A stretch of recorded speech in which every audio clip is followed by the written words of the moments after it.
Penjelasan muscle knowledge lebih jauh lagi. Begini maksud penjelasannya. Seseorang ambil sekolah ekonomi di Amerika, lalu dia ambil sekolah sampai S3 di Illinois University. Akan berbeda dengan yang mengambil di Wharton atau di Stanford University. Kalau di Indonesia, mau itu UI, UGM, UNPAD, ITS, atau apapun, mazhab pelajaran ekonominya hampir sama satu dengan yang lainnya. Namun di Amerika, mazhab Illinois University misalnya itu berbeda dengan keilmuan dari Ivy League kampus. Kalau dari kampus ekonomi non-Ivy League, tempat berkarir atau tempat kerjanya akan beda dengan lulusan Ivy League. Ivy League kampus seperti Yale, Columbia, Harvard, Cornell, Princeton, dan lain sebagainya akan punya muscle knowledge beda dengan yang dari kampus Illinois. Dari Illinois biasanya ke IMF, ke World Bank, ke bank konvensional, ke lembaga lainnya. Namun dari Ivy League akan pergi ke Wall Street. Dan yang ke IMF, ke World Bank akan memuja lembaga rating yang namanya Moody's atau S&P, Standard & Poor's. Sedangkan yang ke Wall Street gak peduli dengan rating dari lembaga tersebut. Wall Street punya rating sendiri, yaitu menunggu komentar JP Morgan, komentar Goldman Sachs, baru mereka invest atau cabut investasi dari sebuah bisnis atau sebuah wilayah karena komentar JP Morgan atau Goldman Sachs. Rating JP Morgan, Goldman Sachs tersebut di Wall Street dipercaya 70% investor dunia. Kita tahu di semua negara 80% ekonominya itu dipegang swasta. Wall Street menguasai 80% ekonomi Amerika saat ini. Jadi kalau Moody's rating naik yang digadang-gadang di berita nasional, belum tentu investor datang. Itu yang membedakan adalah muscle knowledge-nya atas bisnis atau ekonomi.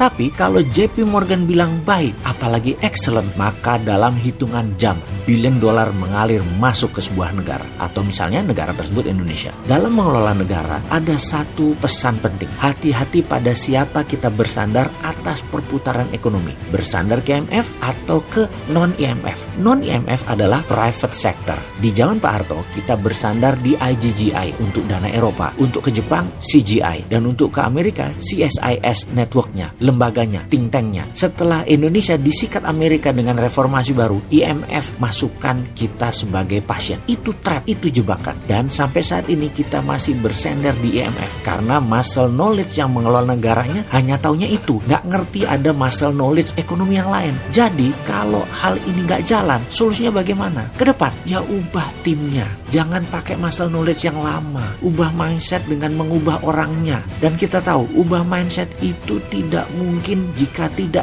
dengan orang baru. Kemudian, apa yang harus dilakukan pemerintah sekarang? Rampingkan BUMN. Sudah 3 tahun kita ngomongin hal ini. Dan akhirnya boroknya kebuka juga. Oh iya, dengan catatan jangan lupa orang lama yang namanya Rinso tetap harus bertanggung jawab. Kan dia dan CS-nya yang bikin ekonomi Indonesia ini belangsak. Dan berikutnya adalah kita target lepas dari IMF.